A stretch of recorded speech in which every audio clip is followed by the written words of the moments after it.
Tolong kameranya di-on-kan semuanya ya, kita akan mulai.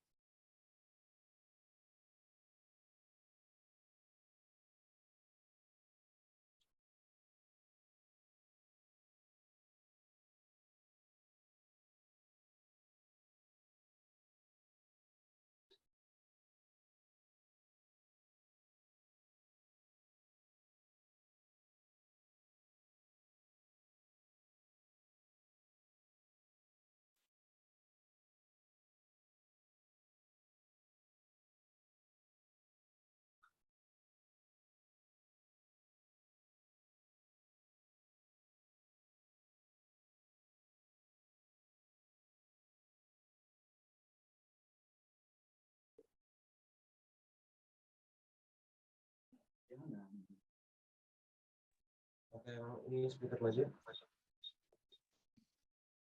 Itu.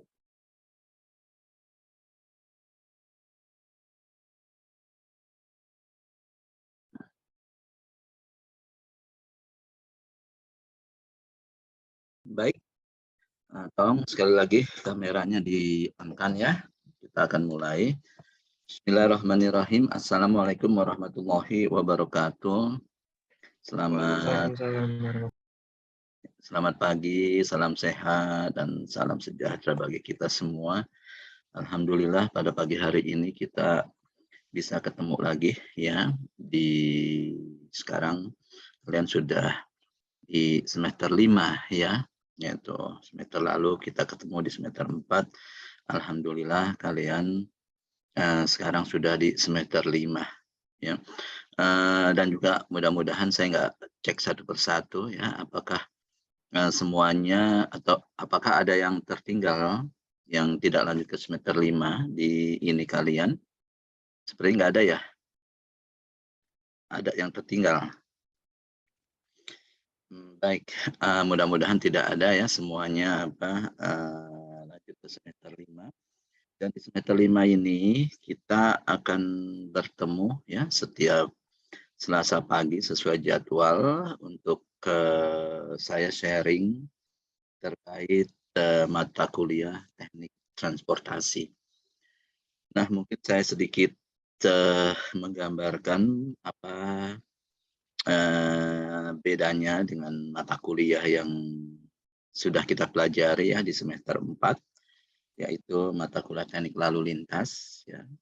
Nah, mungkin dari dari namanya mungkin kalian juga sudah bisa memiliki persepsi bahwa teknik transportasi ini adalah lebih luas dari teknik lalu lintas ya. Jadi intinya kalau teknik lalu lintas kita bicaranya mikro ya. Mikro walaupun dari transportasi, karena teknik lalu lintas ini juga bagian dari transportasi ya, tapi kita bicaranya adalah mikro. Mikro ini artinya adalah seperti yang kita kemarin ya, kita fokus kepada ruas jalan, kemudian persimpangan ya, kemudian gardu tol ya yang kalian pelajari. Nah, persimpangan dan ruas jalan ini adalah bagian dari jaringan jalan sebenarnya ya.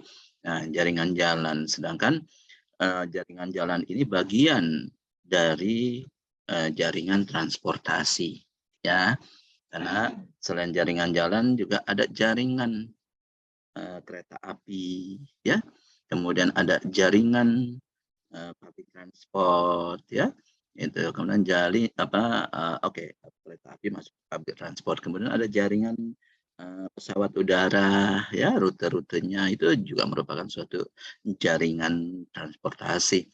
Kemudian juga ada bus ya gitu. Nah, itu juga jaringan transportasi.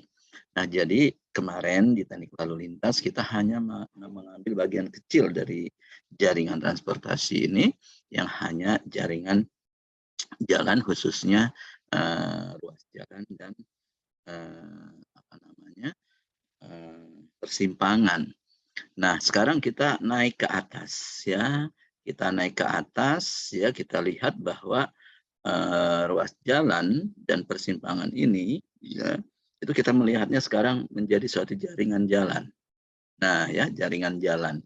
Nah, di sini kita juga ya, saya tidak bicara di transportasi ini ya, itu terkait jaringan atau jaringan transportasi udara maupun laut ya gitu, maupun public transport ya. Kita fokus kepada jaringan jalan di sini begitu untuk transportasinya ya. Nah, ini juga kita nggak luas ya gitu, kita fokus kepada transportasi darat istilahnya. Begitu ya, kita tidak berbicara masalah transportasi udara, ya, kita tidak bicara masalah transportasi laut, tapi adalah kita bicara transportasi darat ya di semester 1 ini.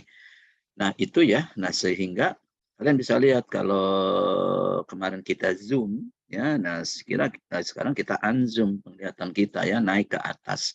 Jadi yang namanya ruas jalan ya dan persimpangan ya itu sekarang dalam istilah transportasi, karena kita udah bicara jaringan jalan di sini, ya. Nah, itu terdiri dari ya ruas jalan itu kita sebut sebagai link, ya, yaitu link. Ya, nah ini terpaksa saya bakukannya dengan menggunakan bahasa Inggris, ya. Nah, kalau kita terjemahkan adalah ruas sebenarnya ya. Nah, tapi di transportasi adalah istilahnya link. Tulisannya LINK ya, link ya. Nah, itu ruas jalan. Kemudian persimpangan kita sebut sebagai node. Node itu NODE, node. Ya, simpul ya, node. Nah, sehingga kalau kita perhatikan suatu jaringan jalan itu ya, itu terdiri dari link and node. Nah, jadi kita modelkan, makanya kalian mungkin sekarang sudah mulai perlu mengenal istilah yang namanya pemodelan transportasi.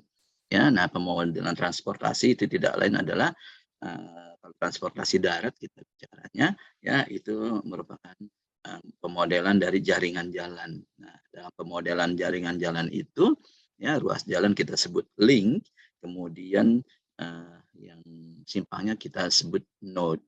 Ya, nah, kalau kemarin di teknik lalu lintas kita menganalisis apa sebenarnya?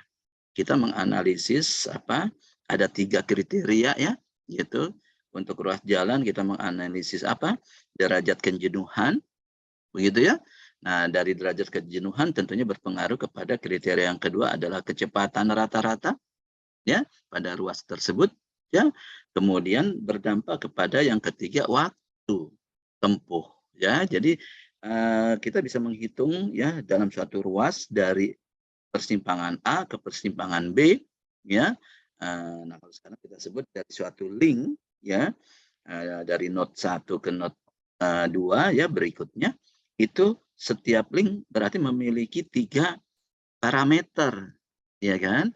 Parameternya apa? Parameternya adalah derajat kejenuhan DS ya, atau degree of saturation ya. Kemudian yang kedua adalah ruas itu memiliki parameter kecepatan rata-rata ya.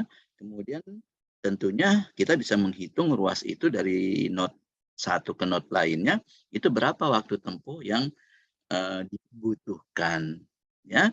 Nah, itu jadi dari suatu link ya, dari kemarin yang dari ruas jalan, sekarang kita sebut link ya, kita sudah tahu bagaimana mengukur parameter-parameter yang link ini begitu. Kemudian yang berikutnya ya, kita memiliki atau kita menganalisis kemarin persimpangan ya.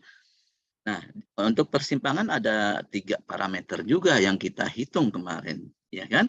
Derajat kejenuhan itu sendiri ya disimpang, sehingga dengan adanya derajat kejenuhan ini yang makin tinggi, dia akan berpengaruh kepada tundaan, ya. Nah, tundaan itu sebenarnya waktu tempuh, kalau kita analogkan dengan dengan ruas jalan, ya kan? Karena tundaan itu adalah kita berhenti dulu ya sebelum masuk persimpangan ya, kemudian berapa waktu kita sampai lewat persimpangan tersebut ya, itu disebut tundaan ya gitu. Jadi kita ada waktu henti ya pada tundaan tersebut ya kan, itu kita sebut sebagai pada persimpangan tersebut. Nah, itu yang kita sebut sebagai tundaan. Kemudian parameter yang ketiga dengan adanya tundaan ya kan kita bisa mengetahui berapa panjang antrian ya pada persimpangan tersebut ya kan. Nah, dari 3 parameter ini, nah itu kita butuhkan dalam kita menganalisis jaringan, ya. Nah, sekarang kita menganalisis jaringan, ya, gitu. Jadi itu yang saya sebut makro, ya, khususnya jaringan jalan. Sekarang kita menganalisis jaringan jalan ini, uh, di mana dalam menganalisis jaringan jalan ini, ya, nanti tujuannya adalah kita bisa melihat kalau dari suatu titik A, misalkan dari Depok, nih, ya, gitu, misalnya dari kampus, mau ke rumah kamu, gitu kan, gitu. Nah, kalau kita tahu, ya, di jaringan jalan tersebut atau di link, ya, 3 parameter tersebut dan di node itu 3 parameter tersebut, kalian bisa memprediksi, ya, bisa memprediksi berapa pertama, ya, berapa jarak tempuh kalian ke rumah kamu, ya. Nah, tapi jarak tempuh ini dipengaruhi oleh rute mana yang kamu akan pilih, kan gitu ya, gitu. Rute mana yang akan kamu pilih, ya. Nah, kemudian kalau sudah ada rute mana yang kamu pilih, ya kembali, gitu kan, berapa, ya. Nah, rute mana yang kamu pilih dan jarak ini juga tergantung dari kemudian yang kedua adalah waktu tempuh kamu bisa perkirakan. Berapa waktu yang kamu butuhkan dari kampus misalkan PNJ ke rumah kamu itu berapa waktunya, ya. Nah, berapa waktunya ya itu bisa kita perkirakan. Ya, tapi tergantung tadi rute mana yang kamu pilih, ya. Kemudian yang berikutnya adalah ada parameter moda mana yang kamu pilih. Moda itu artinya adalah alat transportasi, ya kan? Nah, tentunya ya antara moda yang kamu pilih dengan rute yang kamu pilih itu tentunya akan bervariasi, ya. Kalau kamu naik motor modanya ya tentunya rutenya juga akan beda, ya. Artinya kamu nggak bisa lewat misalkan kalau kamu rumahnya di Bekasi, ya, ada jalan tol, ya sebenarnya, tapi karena kamu modanya adalah moda moda motor, ya, gitu, tentunya rutenya kamu nggak bisa lewat apa, jalan tol. Akhirnya cari rute lain kan yang non tol tentunya, ya kan? Tapi beda kalau kamu misalkan pakai modanya adalah moda kendaraan pribadi, mobil misalkan, ya, itu tentunya rutenya juga akan kamu pilih rute, lewat tol, ya. Demikian juga kalau misalkan kamu naik ke mobil, angkutan umum, tentunya rutenya juga berbeda. Nah, di sini ya, antara pemilihan moda satu, ya, kemudian pemilihan rute ya saling berpengaruh, ya. Nah, di mana dalam pemilihan rute dan moda ini ya, itu juga dipengaruhi oleh gitu kan, eh, persepsi dari kamu sendiri, ya kan? Persepsi bahwa kamu memilah pertama memilih rute persepsinya, saya mau lewat mana ini, ya, gitu. Sama kayak misalkan kalau naik kendaraan pribadi, naik mobil, ya kan, itu nggak selalu ya pilihannya lewat tol, bisa saja ya pilihannya lewat yang lain gitu, rute yang lain mungkin bisa lebih cepat. Jadi fokusnya adalah misalkan itu lebih cepat, ya, gitu. Nah, hal-hal seperti ini ya itu nanti akan kita pelajari di teknik transportasi ya, dalam memperkirakan ya tadi ya bagaimana korelasinya ya. Jadi kalau kita justru bisa bisa dari atas ya, dari makro dulu turun ke bawah ya, kemudian atau dari mikro naik ke atas. Contoh, kita kan dari mikro nih ya, kalian kan survei lalu lintas ya, begitu kan ya. Tapi kita bisa memperkirakan juga ya kalau kita bicaranya makro ya, bisa memperkirakan berapa kira-kira kendaraan yang lewat pada setiap ruas. Ya, begitu. Ya. Nah, itu berarti nanti bisa kita perkirakan, bukan kita hitung, ya, bukan kita survei. Nah, nanti kita survei, kita bandingkan, gitu kan. Nah, itu korelasinya ya antara mikro dan makro, ya, antara ruas jalan dengan sistem jaringan jalan. Jadi kita bisa menghitung jumlah kendaraan yang lewat, ya. Kalau kita bicara mikro, kita survei, ya, berapa kendaraan yang lewat. Oke. Kemudian kalau yang tapi kalau kita nggak mau survei, ya kita bisa memperkirakan dari atas, ya kan, dari jaringan jalan tadi. Nah, kalau dari atas itu memang, ya, itu sangat kompleks, ya. Nah, disinilah yang nanti kita akan pelajari, ya. Jadi artinya kalau kita mau memperkirakan bahwa berapa sih jumlah kendaraan yang lewat suatu ruas jalan itu, gitu kan, itu kita mesti lihat dulu, ya kan, dari wilayah-wilayah yang ada di sekitar itu, ya, berapa sih bangkitan lalu lintas, berapa bangkitan perjalanan yang akan muncul dari setiap wilayah yang ada. Misalkan anggaplah tadi kita bicaranya misalkan kota DKI, ya, Jakarta. Nah, saya mau nih menganalisis atau memperkirakan berapa sih ruas jalan, berapa sih jumlah kendaraan yang lewat tiap ruas jalan. Ya, tujuannya apa kira-kira? Kalau saya mau tahu berapa sih perkiraan kendaraan yang lewat ruas jalan di setiap ruas jalan di Jakarta, tujuannya untuk apa? Adik-adik tahu nggak? Kalau saya mau menganalisis, ya kan, gitu, tadi dengan teknik transportasi ini mau mengetahui berapa kendaraan yang lewat di setiap ruas jalan. Ada yang tahu nggak kira-kira arahnya itu tujuannya untuk apa sih hasilnya nanti kalau saya tahu berapa jumlah kendaraan yang lewat ruas jalan itu? Ayo silakan coba, ya, pasang parabolanya, ya, untuk berpikir lebih kritis.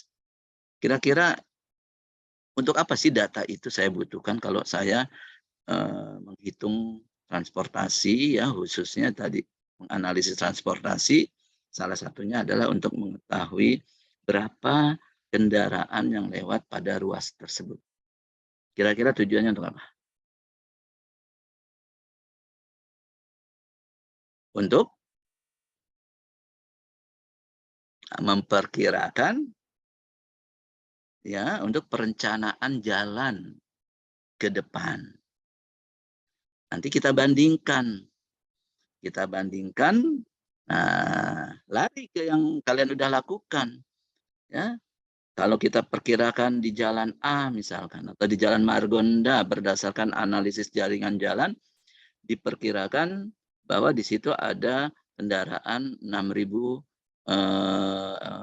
kendaraan, atau kalau saya konversikan menjadi SMP 6.000 satuan mobil penumpang per jamnya, gitu kan.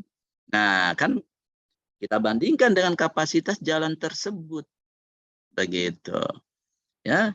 Jadi kita bandingkan semua perkiraan kendaraan yang lewat suatu ruas jalan itu bisa dibandingkan dengan kapasitas jalan itu. Apakah jalan itu sudah oke atau tidak? Oke, ya. Nah, sehingga kalau jalan itu oke atau tidak, ya kan?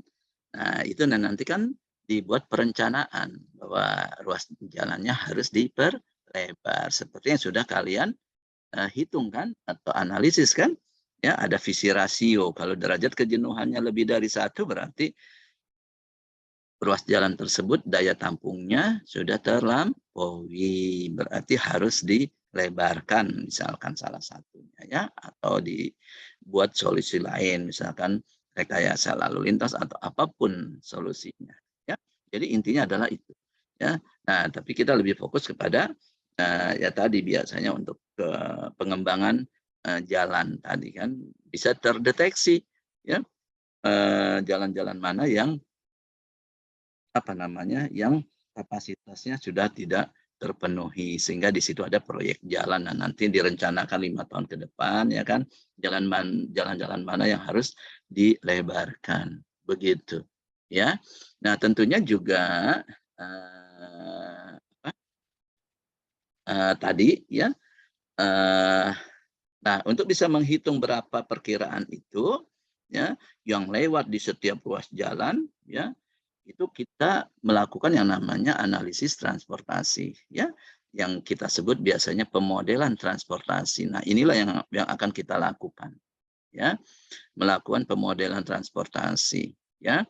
Nah, pemodelan transportasi ini sebagai pendahuluan. Nah, nanti kita akan masuk detailnya, ya, di minggu-minggu berikutnya, ya, di mana pemodelan transportasi yang cara konvensional itu ada 4 model, ya.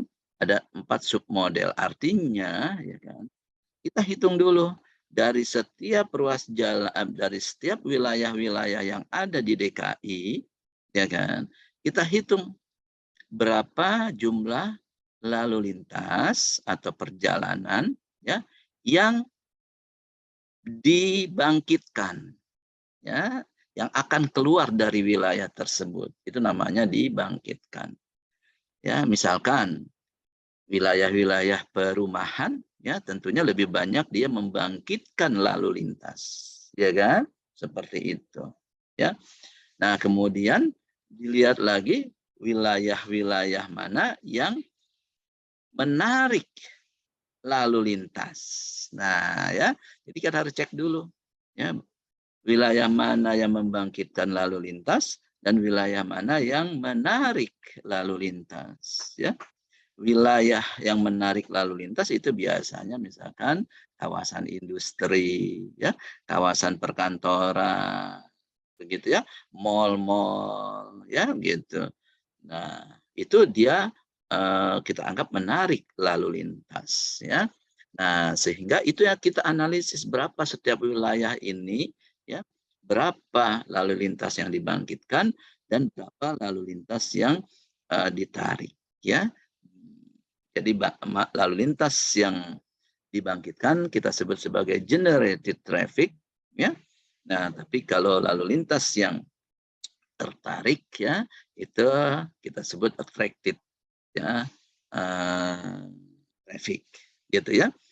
Nah, kalau itu sudah kita ketahui, ya, baru kita muncul kepada model yang kedua, ya. Dari data itu, ya, kita analisis bagaimana pergerakannya ini dari satu wilayah ke wilayah lain. Begitu, ya. Coba contoh. Depok itu wilayah generated traffic, ya kan? Depok itu membangkitkan traffic karena banyaknya perumahan. Sedangkan di Jakarta Pusat misalkan di Sudirman itu adalah, ya, itu kawasan yang menarik lalu lintas. Nah, itu harus bisa kita perkirakan berapa, ya, traffic yang dari Depok itu menuju ke Sudirman atau kawasan Sudirman, begitu. Nah, itu harus kita perkirakan. Nah, modelnya, alat hitungnya atau metode perhitungannya kita sebut sebagai model distribusi lalu lintas, kita sebutnya, ya. Sehingga nanti kita bisa ada yang kita sebut hasilnya berupa matriks, ya, matriks perjalanan namanya, ya, atau matriks lalu lintas.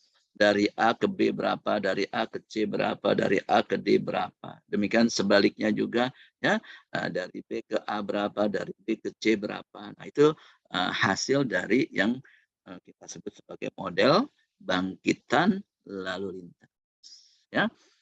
Nah, kemudian model distribusi lalu lintas. Ini model yang kedua, ya. Nah, model yang ketiga, kalau kita sudah tahu, misalkan dari apa? Dari mana?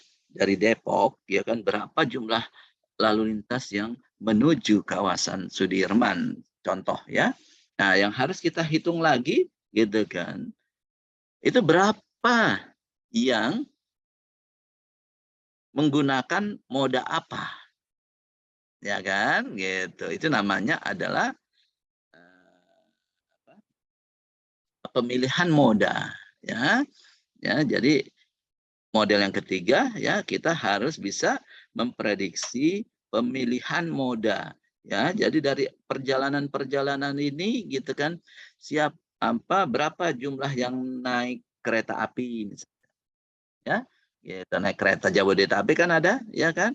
Dan berapa yang bawa kendaraan pribadi, naik mobil, ya kan? Dan berapa yang naik motor, ya, dan berapa yang menggunakan bus gitu ya. Nah, itu namanya model pemilihan moda, ya. Itu. Nah, model pemilihan moda ini ya, itu adalah merupakan model yang ketiga. Nah, dari hasil pemilihan moda ini ya baru kita masuk ke yang keempat modelnya, yaitu pemilihan rute, ya. Nah, cara pemilihan kalau kita udah tahu, ya kan, oh dia naik kereta Jabodetabek dari Depok kemana, ke kawasan Sudirman. Nah, ini lebih simpel pemilihan rutenya, karena yang namanya rute eh, kereta itu udah jelas ya, gitu rutenya mana saja, ya kan. Nah, tapi lain halnya kalau kamu bawa kendaraan pribadi, naik mobil, ya. Nah, itu rutenya itu bisa berbeda-beda, bahkan berbeda-beda setiap waktu, setiap hari, ya gitu. Nah, ini yang memang pemilihan rute ini itu model yang menurut saya adalah lebih sulit ya memperkirakannya, ya, karena banyak alternatifnya ya pemilihan rute itu, ya, tergantung ya tadi, ya, tergantung persepsi si orang ini. Nanti akan kita pelajari faktor-faktor apa yang mempengaruhi pemilihan rute, ya, tapi intinya adalah yang tadi, ya, ini sangat sulit untuk memprediksi pemilihan rute ini, ya. Makanya kalau menurut saya adalah pemilihan rute ini yang merupakan suatu model yang sangat sulit seperti itu, ya. Nah, tapi lucunya ini menarik, ya, karena disertasi saya di S3 saya itu malah saya mengembangkan model pemilihan rute, ya, yang menurut saya adalah sangat sulit, ya, tapi ini penuh tantangan dan akhirnya alhamdulillah ya saya bisa lalui itu semua, ya, gitu kan. Nah, walaupun saya rasakan bahwa pemilihan rute ini adalah model yang lebih sulit dari 3 model yang lainnya, begitu ya. Nah, tapi dengan teknologi yang canggih, nah ini yang menariknya ya gitu kan, kita punya GPS ya, tahu kan GPS ya kalian ya, gitu, baik di mobil ataupun ini gitu kan, yang bisa men-tracking rute kita ya kan. Nah, itu membuat pengembangan model rute ini ya lebih menarik ya gitu kan. Nah, itu juga yang membuat saya tertantang untuk mendalami atau mengembangkan model pemilihan rute ini ya, meski itu lebih sulit dari yang lain ya, cuma karena menggunakan teknologi yang lebih canggih ya. Nah, itu bisa kita akhirnya saya ambil disertasi saya ke arah yang sana ya. Gitu. Nah, tapi ini ya kalian ini sebagai gambaran aja ya, itu ada 4 model ya konvensional yang kita dalam perencanaan transportasi ya. Perencanaan transportasi ini ya lebih dikenal sebenarnya dengan istilah pemodelan transportasi. Oke. Nah, sebelum kita masuk ke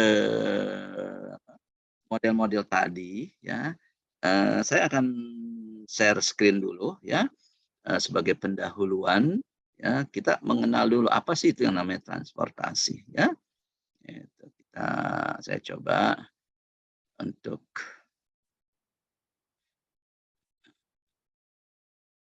sudah ini belum? Sudah terlihat ini saya? Sudah, Pak. Sudah ya, paparan saya sudah terlihat ya. Coba.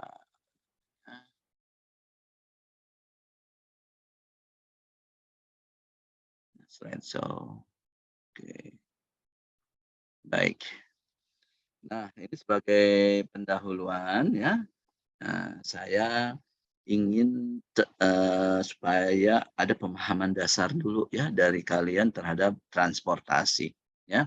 Kalau kita sudah paham atau kalian sudah paham, maka nanti insya Allah kalian bisa tahu apa yang harus kalian lakukan ya, gitu, atau apa yang nanti akan kita pelajari di ini, di teknik transportasi ini, dan nanti larinya adalah apa yang nanti akan kalian kerjakan kalau kalian nanti bekerja ya, menangani atau terkait dengan teknik transportasi ini. Nah, di sini ada 4 hal yang ingin saya sampaikan, ya kan.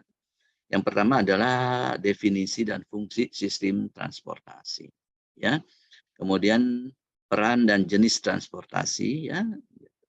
Lalu ciri permasalahan transportasi yang sedikit banyak tadi sudah saya sampaikan ya, permasalahan tadi, dan ciri perencanaan transportasi ya, yang mana masalah-masalah perencanaannya juga tadi sekilas sudah saya sampaikan juga ya, yaitu terkait apa tadi, model-model tadi ya, ke masalah-masalahnya atau kendala-kendalanya. Nah, kok nggak mau jalan? Nah, oke. Nah, lihat di sini ya, gitu. Apa sih definisinya sistem transportasi? Nah, jadi sistem transportasi, nah kita udah bicara makro ya, tadi saya sudah sampaikan ya. Itu merupakan suatu interaksi, ya, keterikatan, ya, dan keterkaitan antara komponen-komponen yang mempengaruhi pergerakan orang dan barang. Nah, kita bicaranya pergerakan di sini tadi kan ya, gitu. Tadi sepintas dengan 4 model itu kita kan ibaratnya memahami bagaimana pergerakan orang dan barang ini, ya gitu. Pergerakan barang dan orang. Nah, secara transportasi, karena intinya kenapa sih kita butuh sistem transportasi? Karena adanya pergerakan. Pergerakan apa? Pergerakan orang dan barang. Begitu ya. Yaitu kalau dulu zaman apa zaman nenek moyang kita, ya kan, itu nggak begitu dibutuhkan sistem transportasi. Ya, sebentar ya.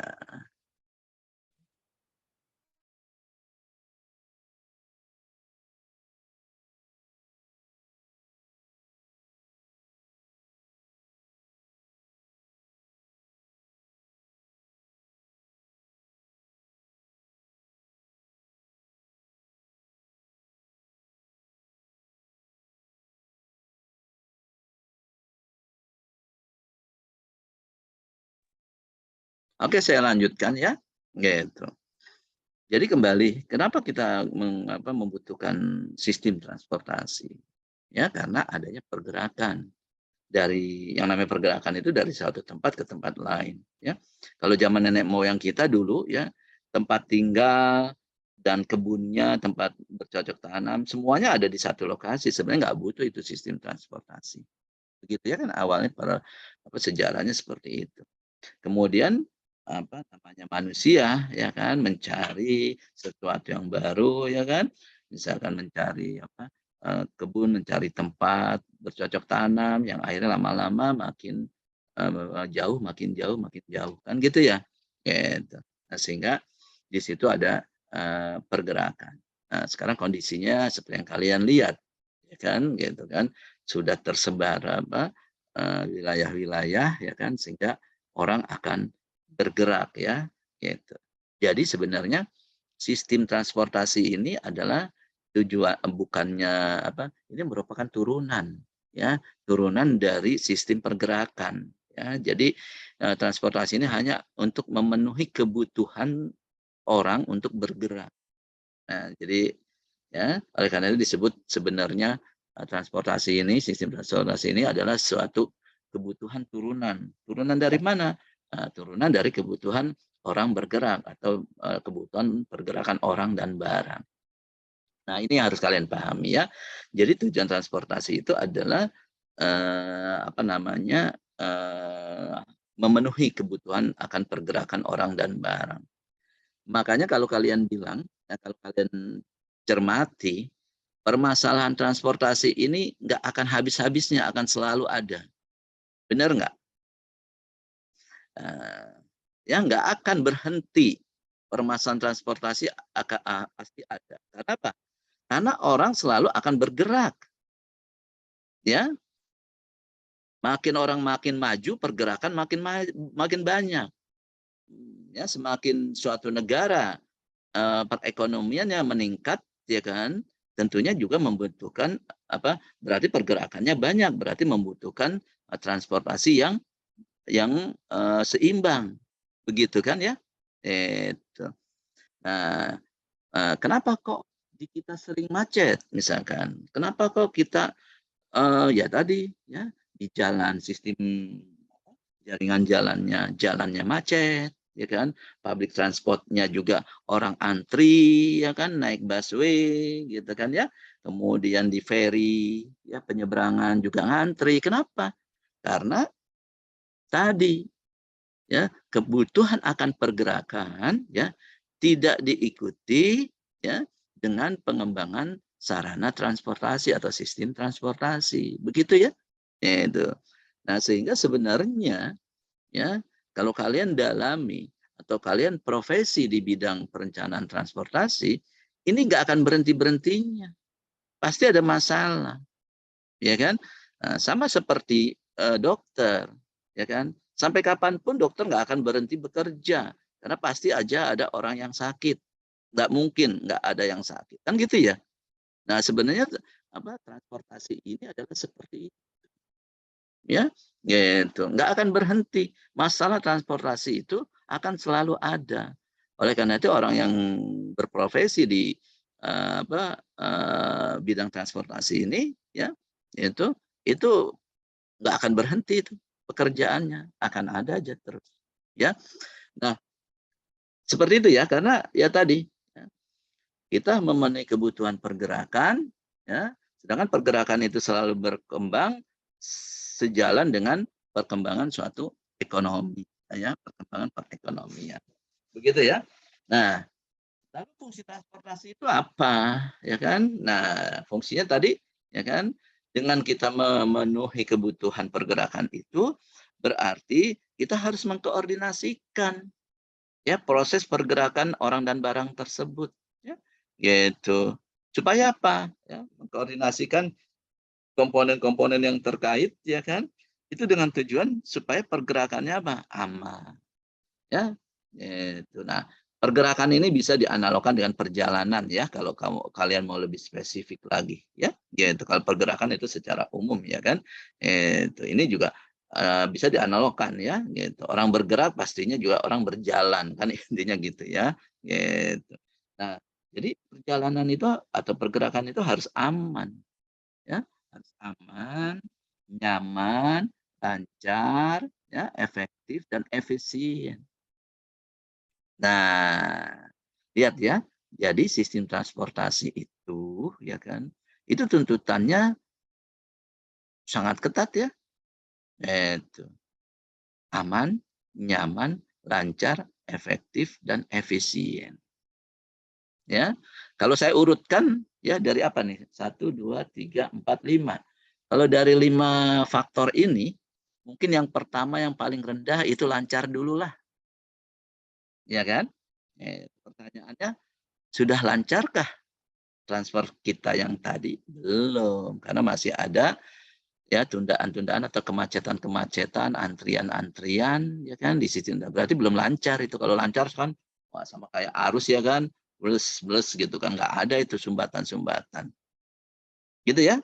Nah, artinya ya kita bisa mengevaluasi kondisi transportasi di negara kita sendiri atau di wilayah kita sendiri apakah sudah lancar atau belum. Ya. Nah, belum sepenuhnya. Ya, walaupun sudah ada lah ya, gitu jalan tol. Nah, tapi juga jalan tol juga masih suka macet. Ya, itu yang pertama dulu lancar. Baru yang berikutnya adalah, gitu kan, antara nyaman dan aman. Menurut kalian lebih pilih yang mana? Mendahulukan aman atau mendahulukan nyaman? Nah, ini persepsi bisa beda-beda nih. Gitu. Coba saya tanya. Nah, ayo, ada yang mau jawab? Ya. Ada nggak? Saya minta dari cowok dulu nih. Kalau menurut orang yang cowok gitu kan, kamu lebih mendahulukan aman atau lebih mendahulukan nyaman? Ayo silakan. Iya jawab Pak, kalau saya mendahulukan aman dulu Pak. Haris nih. Enggak, ini Riger Pak, Haris lagi ke toilet sama Iqbal. Oke, baik ya.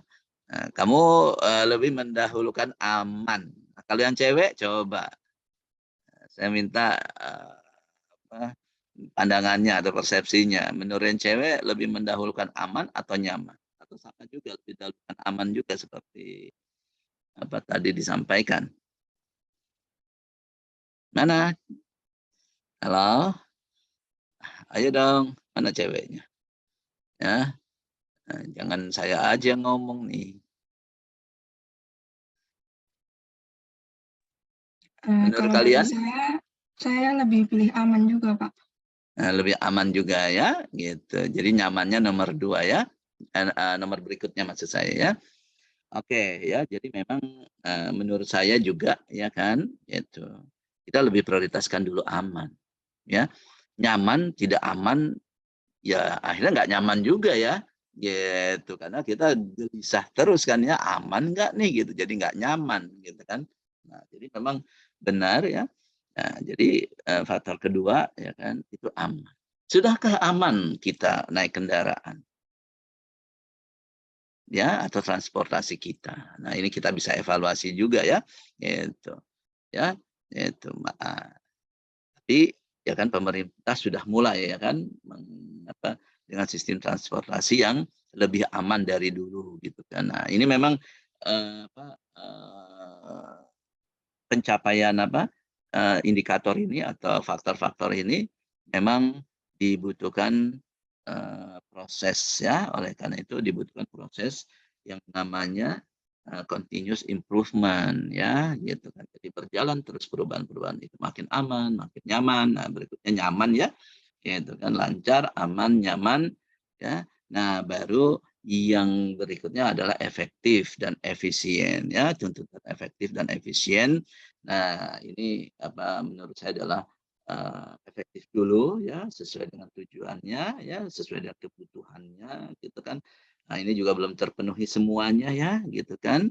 Itu artinya efektif itu ya, sistem transportasinya sesuai dengan kebutuhan yang ada, bukan hanya dari sisi jumlah ya kan, tapi dari sisi rute-rute atau trayek-trayek juga itu masih belum semuanya terpenuhi ya. Nah, baru efisien. Efisien itu masalah operasional yang larinya adalah ke cost ya, ke biaya ya. Nah, di kita termasuk biaya transportasi masih mahal ya, menurut daya beli kita ya. Nah, sebenarnya memang definisi mahal itu sebenarnya tergantung ya, itu kan. Ya, itu tergantung. Sebagai contoh ya, gitu. Di Indonesia kalau saya bandingkan hidup di Indonesia misalkan dengan hidup saya tempo hari sebagai mahasiswa di Swiss ya kan. Itu di Swiss itu ya, kita misalkan mau beli handphone iPhone ya, itu nggak mahal. Karena apa? Beasiswa saya itu harga handphone itu ya kan, itu adalah setengah dari beasiswa saya sebulan. Nah, makanya saya bilang itu nggak mahal. Jadi mahal itu relatif, tergantung daya beli kita. Kalau menurut saya kan gitu ya. Nah, tapi sebaliknya, kalau saya di Indonesia, ya, saya bilang gitu kan, handphone itu mahal. Karena apa? Ya, handphone itu ternyata 2 bahkan 3 kali iPhone ya, iPhone maksud saya ya. iPhone itu ya 2 sampai 3 kali gajinya saya bahkan sebagai dosen. Ya, itu kalian bisa bayangkan berapa gaji saya sebagai dosen. Ya, kalau saya bilang ya harga iPhone itu misalnya 20 jutaan gitu kan, itu seperempatnya gaji sebagai dosen. Nah, itu saya bisa bilang mahal. Ya, tapi waktu saya di Swiss itu, saya jadi mahasiswa, itu bahkan Ya, saya beli iPhone itu ya, itu setengah dari beasiswa saya. Nah, bisa kalian bayangkan ya, gimana kasihannya ya kita yang hidup di Indonesia seperti ini. Ya, yaitu nah makanya seharusnya kalian terpacu ya untuk bisa memajukan Indonesia ini supaya kita ya bisa ya tadi ya hidup sejahtera lah gitu kan, atau minimal ya tadi daya belinya naik ya kan. Nah makanya kan orang gitu kan apa Pertamax atau Pertalite naik ya kan, itu sebenarnya masih lebih rendah harga dari bensin di Eropa misalkan ya itu. Tapi kita sudah teriak-teriak ya, yaitu mahal-mahal naik ya kan, sampai demo juga mahasiswa. Tapi memang benar, karena bukan masalah harganya ya, tapi adalah daya belinya. Nah, seharusnya pemerintah kita itu ya itu memperhatikan mendongkrak daya belinya ya, bukan menaikkan barangnya. Kalau menaikkan barangnya ya, kalau daya belinya didongkrak juga ya. Nah, daya beli ini adalah ya tadi dari gaji, penghasilan segala macam ya. Ya. Kalau selama pemerintah kita itu tidak memperhatikan daya beli atau gaji kita ya kan, sedangkan barang-barang naik terus ya kan, nah itu jadi daya belinya malah makin turun seperti itu ya. Itu. Nah jadi kembali ya, itu namanya efisien ya. Efisien itu dari cost ya. Gitu. Sekali lagi saya dalam kuliah ini harus netral ya, gitu. Memang biaya transportasi di kita ini kalau dibandingkan dengan biaya transportasi di luar negeri itu masih lebih rendah. Nah, tapi karena daya beli kita kurang ya, kita bisa mengatakannya itu mahal ya, gitu. Biaya transportasi kita ini ya, gitu. Oke. Nah, jadi ini ya, jadi artinya gitu kan, seharusnya pemerintah ya kan itu selalu melakukan continuous improvement untuk mencapai tadi ya sistem transportasi ini agar lancar pertama, aman, nyaman, efektif dan efisien ya. Tapi butuh waktu beberapa generasi kali ya, atau beberapa pimpinan ya, karena memang nggak mudah untuk bisa dilakukan perbaikan ya. Gitu. Oke, selanjutnya ya ini adalah peran transportasi. Ya. Nah, peran transportasi ini, ya, jadi kalian bicaranya, kalau saya bicara transportasi itu ya masih umum ya, transportasi udara, darat, kemudian laut ya. Untuk memenuhi kebutuhan interaksi bermasyarakat tadi ya, maka perlu adanya transportasi. Ya, tadi pergerakan itu kan bisa macam-macam tujuannya ya, itu. Ya. Karena kita apalagi di Indonesia, ya, itu masyarakat kita ya, memang budayanya adalah selalu berinteraksi, ya. Nah, berinteraksi itu adalah kita bertemu. Nah, tapi di sini ada semacam transformasi kondisi, ya, dengan adanya pandemi seperti ini, akhirnya bisa jadi, ya, pergerakan seharusnya berkurang, ya kan? Nah, dengan kita melakukan kuliah ini nih, ya, gitu kan. Sebenarnya saya sudah melakukan penghematan, ya, penghematan dari sisi transportasi. Benar kan ya? Yang seharusnya coba, saya kalau ke kampus secara offline, ya, gitu, saya butuh waktu, saya butuh transport, kalian juga. Nah, kalau dihitung coba kalian belajar ya, hitung nih saya mau apa ini. Nah, ini bagian apa mungkin yang saya perlu kasih tugas ke kalian nanti ya.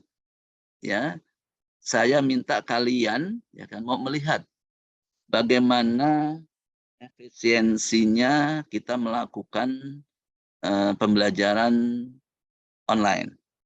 Ya, gitu. Nah, nanti saya minta di setiap kalian ini ya itu dihitung dengan online ini pengurangan cost-nya, ya dari perjalanan, dari kalau kalian ke kampus itu kalian akhirnya makan, jajan, segala macam, ya kan. Kemudian dengan perbandingannya pengeluaran yang kalian keluarkan kalau dengan online seperti ini, ya kalian bisa hitung, ya kan, dengan online seperti ini berapa gigabyte yang kalian butuhkan selama pelajaran, misalkan dengan saya 3 jam ini, gitu kan ya. Nah itu nanti saya akan lihat berapa pengurangan berapa efisiensi yang kita bisa lakukan. Ya, pastinya banyak efisiensinya kalau kita konversikan dari sisi finansial, ya. Nah, tapi ya yang tugas kita adalah ya bagaimana efektivitas, ya. Kalau tadi kan efisiensi, kalau efisiensi pasti ya efisiensinya sangat signifikan. Nah, sekarang bagaimana efektivitasnya kalau kita kuliah ya, secara offline dengan online. Nah, itu yang harus kita inikan, ya. Yaitu karena pertama, bisa jadi efektivitas saat ini masih dirasa masih kurang efektif. Karena apa? Pertama, ya, karena budaya kita, kebiasaan kita, dan ya tadi budaya kita maunya lebih baik ketemu. Nah, itu udah culture set namanya, ya. Sudah mindset, sudah culture set, seakan-akan kalau nggak ketemu kok kayaknya gimana gitu ya. Gitu. Ya, padahal kalau dari sisi esensinya ya kan, itu seharusnya tidak berubah. Saya menyampaikan apa yang seharusnya saya sampaikan. Apakah saya sampaikannya melalui online atau offline seharusnya sama, ya. Gitu. Seharusnya kalian juga menerimanya juga sama. Nah, cuma karena kalian mindset dan culture setnya belum terbiasa, ya kan, sehingga diri kalian hanya persepsi saja lebih baik maunya offline, ya. Dan berikutnya adalah, ya kan, ini juga karena suatu kebiasaan, ya. Efektivitas kalau di kelas, ya kan, itu kalau saya menyampaikan, kemudian kalian ada yang ketawa-ketawa, ada yang ngobrol, ya kan, pasti akan saya tegur. Iya kan? Gitu. Nah, tapi kalau dengan online, ya kan, saya nggak bisa menegur kalian. Ya, kalau saya lihat kalian ketawa, entah ketawa sama siapa, kemudian kalian mimiknya ngobrol, nggak tahu ngobrol sama siapa, gitu kan. Nah, saya tidak bisa melarang kalian. Itu memang tidak efektif kalau misalkan kaliannya tidak memiliki ya kesadaran ya bahwa online pun sama dengan offline seharusnya. Kalian harus benar-benar memperhatikan. Kan gitu ya? Itu. Nah, jadi sebenarnya menurut saya efektivitas itu ya itu adalah tergantung kita. Ya, bukannya tergantung medianya. Ya, gitu. Jadi menurut saya efektivitas itu pasti bisa tercapai kalau ya kita sama-sama memahami bahwa ya kita belajar offline dengan belajar online itu esensinya akan sama. Begitu. Ya, itu kalau kalian sadar juga. Ya, gitu. Saya tidak memaksa kalian tadi kan ya, gitu. Saya lihat apa namanya banyak yang offline kameranya, ya, yang kameranya off, ya kan. Nah, saya tidak tahu apakah memperhatikan atau tidak, ya kan. Nah, jadi efektivitas ini kalau tidak tercapai bukan gara-gara online, tapi gara-gara kalian sendiri yang tidak terbiasa dengan online seperti ini, gitu kan. Bagi saya tidak jadi masalah kalian mau online mau off mau on kamera atau off kamera itu tidak jadi masalah. Yang penting kalian perhatikan supaya efektivitas pembelajaran online ini tetap ada, tapi kita di sisi lain itu akan memberikan efisiensi yang sangat besar terhadap tadi pergerakan, terhadap transportasi. ya, dan ini suatu keuntungan baik bagi kalian maupun bagi ya bagi kita semua, karena ada efisiensi cost yang kita efisiensikan, begitu ya. Itu. Nah, jadi tadi ya kita belajar bahwa ya kan transportasi ini dibutuhkan untuk memenuhi pergerakan.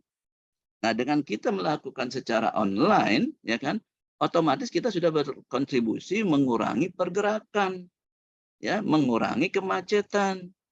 Nah, itu yang harus kalian pikirkan kalau kita bicara masalah transportasi, ya kan? Jangan cuma bicara bahwa wah, ya tadi kenyataannya memang iya, fasilitas transportasi kita itu tadi tidak sejalan dengan kebutuhannya. Caranya kan ada dua. Ya kan, ada dua opsi. Apakah kita tingkatkan sarplasnya, ya, kapasitasnya, atau justru kita kurangi kebutuhannya akan pergerakan. Nah, sebenarnya pandemi ini, ya, itu seharusnya sudah memberi pembelajaran kepada kita bahwa kita itu harus efisien dalam melakukan pergerakan. Benar-benar yang namanya teknologi digital ini sekarang itu sangat-sangat meningkatkan efisiensi kita dalam melaksanakan suatu kegiatan. Begitu ya. Nah, tapi terkait efektivitas itu tergantung kita kok. Ya. Nah, jadi saya berharap ya kan, itu kalian sudah mulai terbiasakan ya di new era sekarang ya. Itu sebenarnya saya sudah perguruan tinggi di luar negeri itu sudah mulai masuk merambah ke Indonesia dengan sistem online-nya. Harvard University, ya kalau kalian mau, kalau kalian bisa masuk ke Harvard University, ya itu nggak harus ke Amerika, ya itu kalian cukup aja bisa secara online. Saya punya beberapa teman yang sekarang kuliah di Harvard University, ya dia masuk, ya kan, nggak harus ke Amerika, begitu. Ya, nah kalau kita PNJ ya tidak ikut ibaratnya arus ini ya nanti tidak ada mahasiswanya yang mau masuk PNJ ya gitu. Itu akhirnya masuknya adalah ke perguruan tinggi luar negeri yang sudah mengembangkan sistem online yang sudah bagus ya. Nah begitu. Nah ini sebagai pengertian. Nah, makanya ya saya sebenarnya sudah mengambil kebijakan silakan dosen mau online ya kan, tapi efektivitasnya bisa dijaga. Nah oleh karena itu ya efektivitas ini ya pembelajaran secara online ini itu akan berjalan ya kalau kalian pun menyadari ya bagaimana kita meningkatkan efektivitas ini. Jadi jangan ada alasan ya saya nggak ngerti nih diajarkan oleh dosen A gitu kan karena ngajarnya selalu online. Salah. Ya gitu. Ya. Justru kalian yang harus bisa lebih serius ya kan. Ya, kalau bila perlu kasih masukan ke dosennya, Pak. Kalau online mungkin bisa begini-begini gitu kan sehingga kita sama-sama bagaimana mengembangkan sistem online ini supaya lebih efektif atau efektivitasnya sama dengan secara offline. Gitu ya. Nah, kembali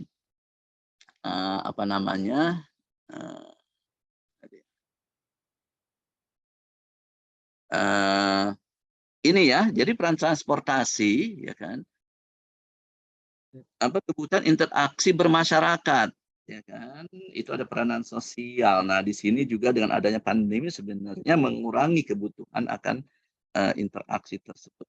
Interaksi dibatasi ya kan sehingga sebenarnya sudah mengurangi efisiensi ya, meningkatkan efisiensi ya mengurangi kebutuhan akan interaksi ya melalui pandemi ini ya.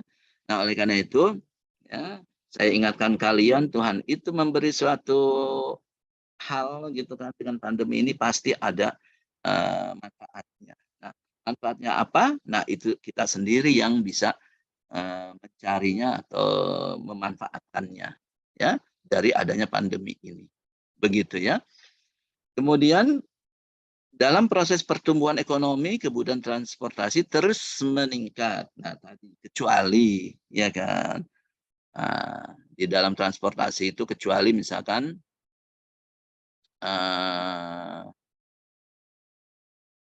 pengiriman barang, ya. Itu. Nah, kalau barang kan nggak bisa kita kirim secara online, oke? Kan gitu ya. Sebentar ya, saya kok kembali ke ininya, ya. Balik lagi, begitu ya. Nah, itu ya. Jadi dengan pertumbuhan ekonomi, kebutuhan transportasi terus meningkat, ya. Kemudian dengan wilayah, nah khususnya di kita nih, ya, transportasi ini juga bisa menjaga persatuan dan kesatuan bangsa, ya, dengan adanya sistem transportasi, ya, yaitu karena banyak daerah-daerah, ya, yang belum ada transportasinya, yang belum terjangkau, ya. Nah, sekarang ditingkatkan, ya, dibuat transportasi baru, ya, sehingga itu bisa menjaga persatuan dan kesatuan, ya. Kemudian sistem transportasi perlu mempertimbangkan faktor-faktor yang dapat menimbulkan dampak lingkungan dan diharapkan mampu memperbaiki kualitas lingkungan hidup masyarakat dan jadi transportasi ini juga, ya, itu memberi dampak yang positif terhadap lingkungan, kan ya, gitu. Dengan adanya transportasi, lingkungan akan bertambah, akan menjadi lebih baik, ya, gitu. Jadi terbuka perbaikan-perbaikan di lingkungan tersebut. Oke. Nah, kemudian seiring dengan meningkatnya jumlah habitat, ya, masyarakat, jumlah komunitas, semakin banyak majunya peradaban komunitas manusia, maka terjadi perkembangan wilayah, ya, di mana sistem transportasi merupakan salah satu elemen utamanya, ya. Itu yang tadi ada kaitannya bahwa dengan adanya transportasi, misalkan kita buka jalan, ya, kalau saya tempo hari sering tuh, ya, studi kelayakan atau merencanakan jalan, ya, untuk daerah-daerah transmigrasi di daerah-daerah yang dulunya hutan, ya, yang dulunya di daerah mana rawan konflik, di mana di Aceh tempo hari, kemudian kita buat jalannya, ya. Nah, wilayah yang kita buat jalan, ya, atau transportasi, ya, itu akan berkembang, ya. Perlu landasan hukum yang proporsional agar faktor-faktor destruktif dalam penyelenggaraan sistem transportasi dapat dihindari sehingga kebermanfaatan yang diciptakan dapat dioptimalkan demi kesejahteraan masyarakat. Nah, ini ya, sering ada konflik-konflik misalkan, ya, kalau kita mau buat jalan gitu kan, ada pembebasan lahan, masyarakat masih belum menerima, ya, mau penggantiannya itu mahal segala macam, padahal di situ justru bermanfaat bagi wilayah sekitarnya, ya, kalau dibuat sarana prasarana transportasi, ya, sehingga wilayah itu dapat berkembang, ya, gitu. Nah, cuma masih banyak masyarakat yang tidak memiliki persepsi seperti itu, ya, sehingga minta ganti rugi yang mahal segala macam seperti itu, yang akhirnya bukannya ganti rugi lagi tapi ganti untung mintanya, ya, gitu. Nah, kemudian, nah ini perlu sosialisasi juga ke masyarakat, ya, gitu. Dan juga masyarakatnya juga kebijakan dari pemerintah juga harus lebih proporsional juga memang. Kemudian geografi memiliki peran yang cukup penting terhadap bentuk-bentuk pengembangan sistem transportasi, jelas, ya. Sebagai contoh di kita, ya, geografi di Indonesia dengan geografi di mana di Eropa itu berbeda. Di Eropa cukup transportasinya transportasi darat aja, yang di sistem transportasi darat yang dikembangkan, ya. Nah, kalau di Indonesia gitu kan, itu kita lebih banyak transportasi lautnya, ya, gitu kan, atau banyak lautnya, oleh karena itu sistem transportasi laut sebenarnya harus lebih dikembangkan. Nah, cuma memang membutuhkan investasi yang sangat besar, ya, sehingga ketinggalan kita di sistem transportasi lautnya, ya, seperti itu. Nah, jenis transportasi, ya. Nah, jenis transportasi itu bisa digolongkan menjadi 3, ya. Ada kita sebut sebagai transportasi udara, ya. Nah, kalau transportasi udara ini kita sebenarnya membutuhkan lapangan terbang, ya, sarana angkutan udara, ya, pesawat udaranya dan sebagainya, ya. Nah, memang transportasi udara ini, ya, ini termasuk yang menurut saya adalah paling mahal, ya, untuk membuat ini. Ditambah ya yang berikutnya di bawahnya ada transportasi laut, ya. Ini juga butuh pelabuhan, sarana angkutan laut, kapal laut dan sebagainya. Begitu ya. Nah, ini biaya investasinya untuk transportasi laut memang mahal juga termasuknya, ya, tapi masih lebih murah dari udara, ya. Nah, kemudian ada transportasi darat yang dari investasi ini cukup lebih murah, ya, makanya Indonesia lebih cenderung mengembangkan transportasi darat, ya, lebih prioritas, ya, atau lebih banyak yang dilakukan untuk transportasi darat, ya. Nah, di transportasi darat ini juga ada 3 macam, ya, yaitu ada jalan raya, jalan rel, dan jalan sungai. Nah, jalan raya yang paling murah, ya, karena kita menyediakan jalan aja, ya kan, sedangkan mobilnya ya masyarakat beli sendiri gitu kan. Ya, beda dengan transportasi udara dan transportasi laut, ya. Demikian juga jalan rel, ya, dan juga jalan sungai, danau, penyeberangan. Nah, itu sarana angkutannya, ya, itu kita yang menyediakan. Kalau jalan raya paling murah, ya. Itu kita sediain jalan aja udah, ya. Orang banyak beli mobil, beli motor dan sebagainya, ya. Gitu. Makanya ini yang sepertinya banyak lebih prioritasnya dilakukan oleh pemerintah kita, ya. Sebagai negara yang memang belum kaya lah istilahnya, ya, untuk bisa menyediakan fasilitas ini. Kemudian jalan rel, ya. Nah, jalan rel juga butuh relnya, stasiun, ya, kereta api, ya kan. Itu. Nah, kemudian jalan sungai, danau, penyeberangan, prasarana angkutan, ada dermaga, ya, ada feri, ya, ini disebut sebagai jalan sungai, ya. Nah, memang tadi kalau dari investasi jalan raya yang paling kecil investasinya, tapi dari sisi apa namanya efektivitas. Nah, tadi kalau kita bicara efisiensi jalan raya yang investasinya ya itu paling rendah, efisiensinya mah paling apa rendah, ya. Tapi dari efektivitasnya jalan raya ini yang paling jelek, ya, gitu. Karena kapasitasnya, ya, daya angkutnya, ya kan, untuk menampung pergerakan itu, ya, itu adalah sangat kecil, ya, dibandingkan rel, ya. Rel itu sekali jalan kan puluhan orang, ya, ini demikian juga transportasi laut dan udara, ya. Nah, demikian itu jenis-jenis transportasi, ya, yang apa namanya yang ada, ya. Nah, tapi kita nih sepertinya dalam teknik dan dalam mata kuliah kita, ya, itu kita lebih fokus kepada transportasi darat, ya. Nah, eee, saya ingin menyampaikan ya kira-kira permasalahan atau ciri dari permasalahan transportasi ini, ya, yaitu pertama adalah ciri dari kebutuhan, ya.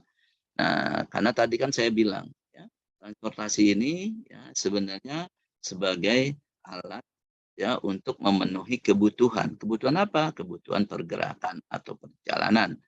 Nah, sedangkan ya kebutuhan itu ya memiliki ciri ya itu berbeda-beda ya dan kebutuhan itu berbeda ya dari sisi waktu.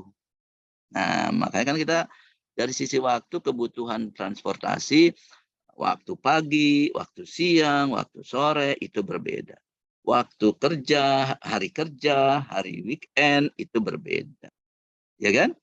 Hari biasa dengan hari lebaran dalam konteks sabat bulanan itu berbeda. Ya.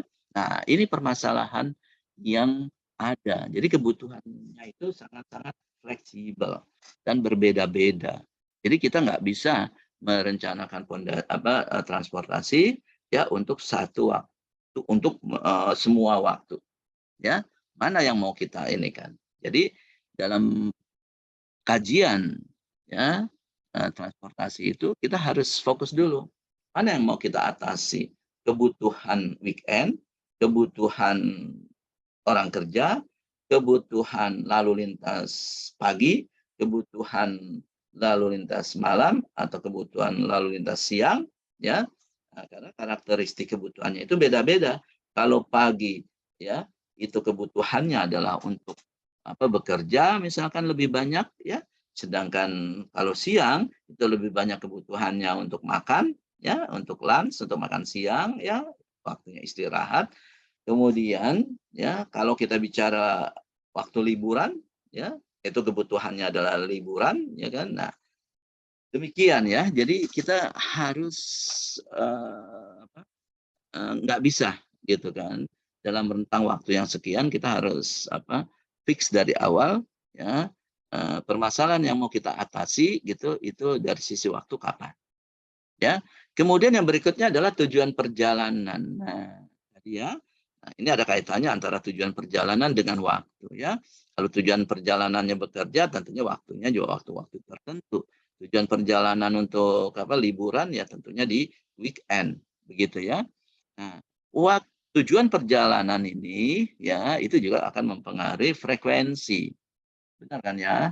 Kalau perjalanan liburan mungkin seminggu sekali atau sebulan sekali atau bahkan setahun sekali kalau jaraknya jauh, ya. Tapi kalau misalkan tujuan perjalanannya bekerja itu setiap hari bahkan pagi dan sore frekuensinya kan gitu ya. Kemudian yang berikutnya kalau misalkan pergerakan barang ya. Nah, pergerakan barang itu dipengaruhi oleh kargo atau barang yang diangkutnya dan sebagainya ya. Gitu. Jadi ada pergerakan orang dan ada pergerakan barang. Nah, sehingga dari ciri kebutuhan ini ya, makanya analisis dan peramalan kebutuhan akan pergerakan menjadi semakin sulit. Nah, ini tantangannya ya biar kalian ketahui. Ya, kalau kalian belajar mektek, kalian belajar pondasi, kalian belajar apa, itu kebutuhannya udah jelas. Ya. Kalian mau mendesain tulangan, udah jelas bahwa bebannya berapa. Ya, tapi kalau menganalisis atau melakukan kajian transportasi, sulitnya adalah di sini. Ya, karena kebutuhan itu tergantung waktu, tergantung tujuan perjalanan, tergantung frekuensi dan lain-lainnya. Banyak ya. Gitu. Nah, kemudian yang kedua, kalau tadi dari sisi kebutuhan, nah sekarang itu dari sisi demand. Sekarang dari ciri prasarana transportasi, dari sisi supply, ya. Nah, jadi ciri utama kita membuat prasarana transportasi adalah melayani pengguna, ya, gitu. Jadi ini bukannya berupa barang atau komoditas yang bisa kita simpan, enggak, ya, gitu. Ya, nah jadi tadi saya bilang ya karena ciri kebutuhan ini jadi sarana prasarana transportasi ini ya itu hanya ditujukan untuk waktu tertentu, untuk lokasi tertentu, ya kan? Karena ya tadi sistem transformasi sungai tadi sarana prasarana transportasi sungai ya itu khusus untuk di daerah sungai. Untuk jalan ya jalan, gitu. Dan sungai ya kemudian untuk udara ya untuk udara, begitu. Ya. Nah, jadi artinya gitu kan, kita itu membuat sistem transportasi itu spesifik untuk kebutuhannya apa, gitu. Jadi nggak bisa digeneralisir, gitu ya. Kemudian sehingga ya yang terpenting adalah tadi tujuan kita adalah keseimbangan antara demand dan supply ya.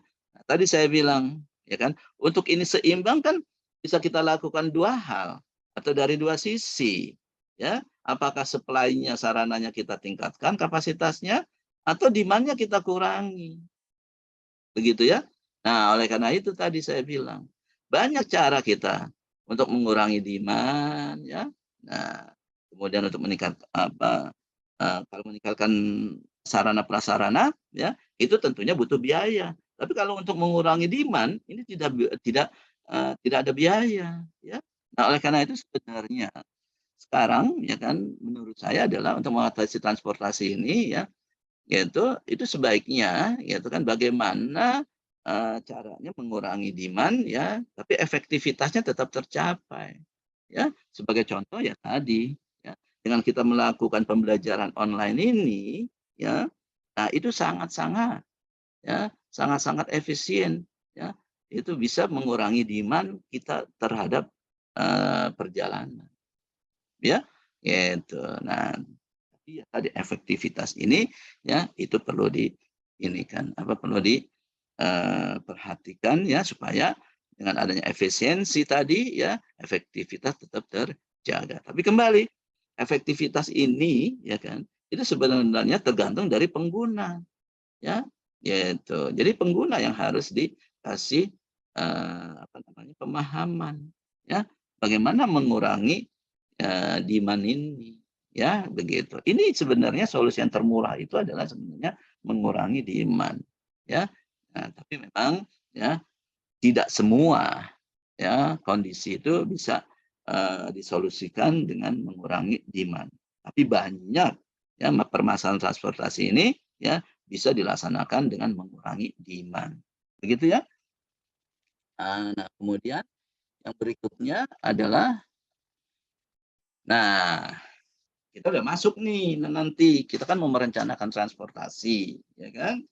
Nah, kita lihat apa sih ciri perencanaan transportasi ini ya. Ciri perencanaan transportasi ini yang pertama ada multimoda. Nah, tadi kan ya bahwa kajian perencanaan transportasi ini selalu melibatkan lebih dari satu moda ya. Karena objek dasarnya adalah pergerakan orang dan atau barang yang pasti melibatkan banyak transportasi. Oleh karena itu kajiannya harus memperhatikan interaksi pergerakan. Nah, ini yang mempersulitnya juga ya. Contoh, saya mau mengkaji perjalanan mahasiswa saya dari rumah ke ke kampus misalkan, gitu kan. Nah, kalau yang naik motor, ya kan, multimoda, oke, ya kan, nggak masalah. Tapi kalau yang naik angkutan umum, ya kan, nah, itu kan bisa jalan kaki dulu, diantar orang tua, baru ke terminal atau ke stasiun, kemudian naik kereta, gitu kan. Nah, itu kan antar moda, ya, itu. Kemudian yang naik motor juga saya lihat ada juga mahasiswa saya, ya saya dengar-dengar dia naik kereta dari stasiun di Jakarta, misalkan dari rumahnya naik motor ke stasiunnya, kemudian disimpan di sana, gitu. Nah, untuk menggambarkan ya kan pergerakan dari mahasiswa saya atau mahasiswa PNJ, gitu kan. Nah, itu sudah terlihat kompleksitasnya ya, karena menggunakan multimoda yang harus kita perhatikan. Begitu ya. Belum lagi ada yang kalian misalkan berbarengan, ya kan? Ya jemput si A dulu naik motor gitu. Ayo kita sama-sama gitu kan. Itu boncengan kamu nyamper si ini ya teman nyamperin pacarnya misalkan gitu kan. Nah, kemudian baru naik motor bareng-bareng atau demikian juga naik mobil. Nah, itu bukannya multimoda tuh ya. Nah, itu namanya kita sebutnya ada sekarang itu adalah trip change ya. Trip change ya, rantai perjalanan. Nah, ini lagi bikin bikin complicated lagi ya untuk memperkirakan pergerakan yang ada ya. Karena berbagai tujuan pergerakan ya itu bisa jadi satu ya. Sebagai contoh misalkan ada orang tua pergerakan ke kantornya, nah dia berbarengan dulu sama anaknya sama istrinya, dia drop dulu anaknya, kemudian drop istrinya, baru dia ke kantor. Nah, itu juga membuat permasalahan, bukan membuat perencanaan transportasi ini menjadi lebih kompleks ya. Kemudian multidisiplin. Nah, di sini juga ya gitu karena kita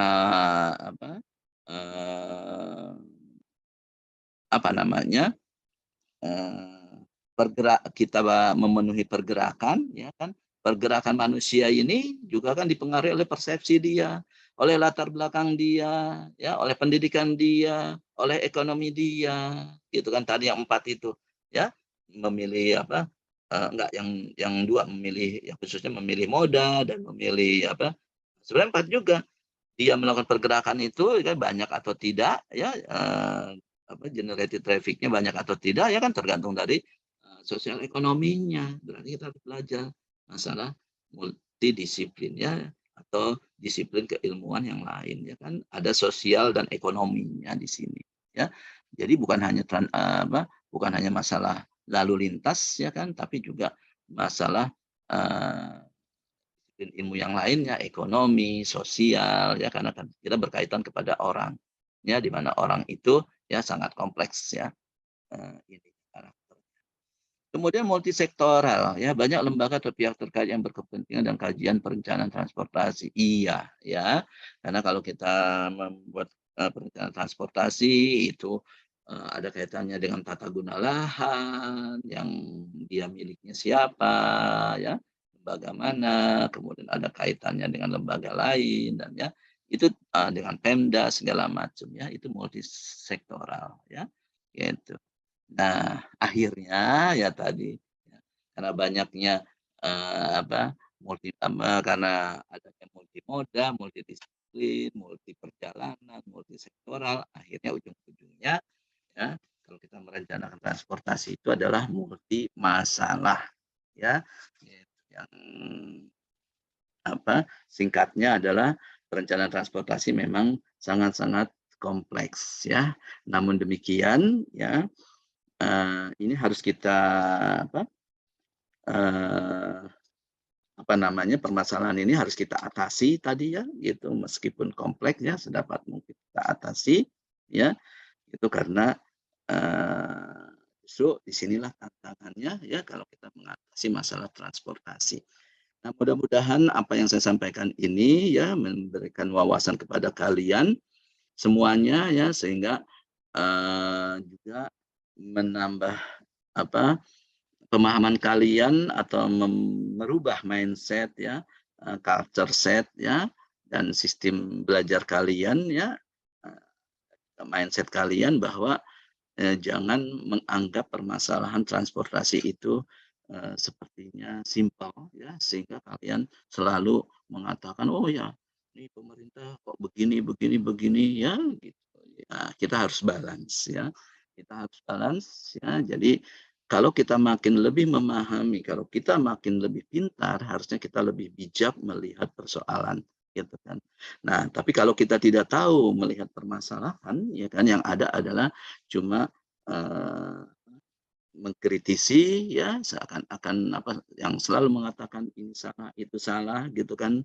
Tapi kalau kalian lakukan belum tentu juga kalian bisa mencari solusinya. Nah, ini juga bisa merubah kalian sebagai mahasiswa ya untuk berpikir lebih balance lagi ya kan dalam apa-apa yang terjadi di negara kita ya gitu karena permasalahan di negara kita khususnya masalah transportasi memang sangat kompleks pada transportasi ini mendukung perekonomian kita juga gitu kan ya. Nah, oleh karena itu ya dengan memberi wawasan seperti ini minimal seharusnya ketimbang kalian protes ke sana sini, demo sana sini, lebih baik kalian berpikir, ya kan, apa yang bisa saya berikan kontribusi saya untuk mengatasi permasalahan di negara ini, ya, gitu khususnya misalkan masalah transportasi. Ya, mudah-mudahan nanti kalian kalau udah jadi orang, ya kan, di bidang ahlinya, ya. Nah, itu yang harus diinikan adalah bukan hanya kritis-kritik, ya, gitu, tapi kalian harus bersikap bahwa apa yang saya bisa lakukan untuk merubah negara kita ini menjadi lebih maju ya. Nah, karena dengan saya mengajar ini ya saya selalu konsisten ya gitu kan mengajar ke kalian ya karena saya cuma satu berharap inilah yang bisa saya lakukan untuk memberikan kontribusi kepada negara ini untuk negara ini menjadi lebih baik dengan mengembangkan SDM-SDM yang juga memiliki memiliki komitmen yang seperti saya katakan ya bagaimana caranya kita itu membangun negara kita ya sesuai dengan bidang kita masing-masing dengan kemampuan kita masing-masing begitu karena negara ini butuh orang yang seperti itu bukan butuh orang yang hanya mengkritisi dan hanya melakukan demo ya seperti itu. Baik saya berharap ya kalian sebagai mahasiswa ya bukan berarti tidak boleh demo ya, tapi harus melihatnya secara balance ya gitu, dan memberikan solusi intinya begitu, bukan malah membebani pemerintah kita dengan melakukan demo-demo yang akhirnya juga mengganggu, misalkan contohnya mengganggu menjadi macet dan sebagainya ya, bukannya memberi solusi malah menimbulkan masalah begitu ya. Mudah-mudahan kalian menjadi mahasiswa yang lebih kritis ya, dan yang lebih bijak tentunya ya gitu, bukan hanya kritis ya tapi juga harus bijak ya, dan tahu apa yang harus kalian lakukan sebagai mahasiswa ya, yang tentunya harapan bangsa ini ya untuk menjadikan Indonesia lebih baik ya. Baik, saya rasa dari saya itu ya, ada yang ingin ditanyakan terkait materi ya, kalau masih belum jelas ya itu silahkan sebelum saya tutup. Tidak ada ya? Sudah jelas ya. Nah, untuk menambah wawasan lagi silakan, sekarang udah zaman teknologi digital ya kan, kalian silakan cari perdalam lagi ya, tambah wawasan kalian tentang transportasi ya gitu, melalui Google ya, melalui internet ya, sehingga kalian menjadi mahasiswa yang nanti lulusannya berkualitas dan berdaya saing internasional. Itu visi kita ya. Visi Politeknik Negeri Jakarta adalah ya membuat kalian itu berkualitas dan berdaya saing internasional. Nah, untuk itu diperlukan komitmen kalian dan kesadaran kalian untuk mencapai itu, membantu kita, membantu Politeknik Negeri Jakarta untuk mencapai visinya ya, seperti ini. Baik, kalau misalkan tidak ada sebagai penutup ya, tadi ya, kalian baca saya coba baca ya di ini, di mana di e-learning ya, bahwa ya kalian ada tugas mandiri ya. Gitu. Tugas mandiri itu adalah kalian membuat makalah tentang transportasi ya. Mudah-mudahan dengan wawasan yang tadi saya berikan ini ya, insight yang saya berikan ini ya, membuka kalian untuk mencoba menulis suatu hal ya dalam bentuk makalah ya, yang kaitannya dengan transportasi tadi, apakah masalah transportasi, masalah masalah kemacetan dan segala macam ya kan gitu, atau permasalahan yang ada di negara kita gitu kan. Nah, sehingga itu pertama tujuannya adalah supaya kalian belajar membuat tulisan ilmiah ya, karena kalian nanti ini kan sarjana terapan ya, program sarjana terapan itu kalian diwajibkan untuk membuat jurnal ya. Nah, ini sebagai awalan kalian bagaimana membuat jurnal atau tulisan ilmiah ya, tapi dalam konteks yang sederhana ya, dalam bentuk makalah, tapi silakan kalau kalian sudah mau formatnya seperti jurnal, monggo ya, itu sebagai latihan kalian nanti ya, pada saat kalian nanti setelah melaksanakan tugas akhir atau skripsi. Kemudian yang kedua juga untuk menambah wawasan kalian ya dari sumber lain ya, dari internet ya, sehingga pemahaman kalian tentang transportasi itu sangat bisa menjadi luas ya kan, yang itu nanti dibutuhkan untuk kalian memahami materi-materi yang kedepannya yang akan saya berikan. Begitu ya. Ini waktunya adalah untuk membuat makalah itu ya, hanya 1 minggu ya, kalian bisa baca di e-learning ya, sudah saya siapkan juga tempat uploadnya ya, menunya ya, itu paling lambat hari Senin depan ya, itu jam 23.00 ya, mohon dicamkan waktu itu dan upload. Tapi sekali lagi ya, tugas makalah ini karena tugas mandiri, seperti saya katakan hukumnya tidak wajib ya, hukumnya sunnah. Artinya silakan kalian tulis makalah kalau ingin kalian ada tambahan nilai. Begitu ya. Kalau kalian merasa ya saya tidak perlu tambahan nilai, ya tidak dikumpulkan juga tidak apa-apa. Ya, kemudian berapa Pak jumlah makalah yang diinikan? Ya minimal ya tadi minimal 0 ya, karena sunnah tadi ya saya bilang. Maksimal tidak terbatas. Silakan ya, berapa banyak kalian ingin minta tambahan nilai dari saya ya, silakan ditunjukkan dengan membuat makalah yang banyak juga begitu ya. Gitu. Nah, jadi saya apresiasinya melalui itu ya. Jadi silahkan ya, kembali lagi kalau menurut kalian ingin menambah nilai, ya, kumpulkan makalahnya dalam rentang waktu yang sudah ditentukan. Ya, kalau sudah lewat ya sudah ya, tidak ada kesempatan lain lagi. Baik, terakhir saya beri kesempatan kalau masih ada yang ingin ditanyakan.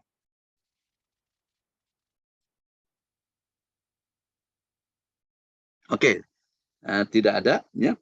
Kalau tidak ada, saya cukupkan aja. Waktunya kan sebenarnya sampai jam 10 ya.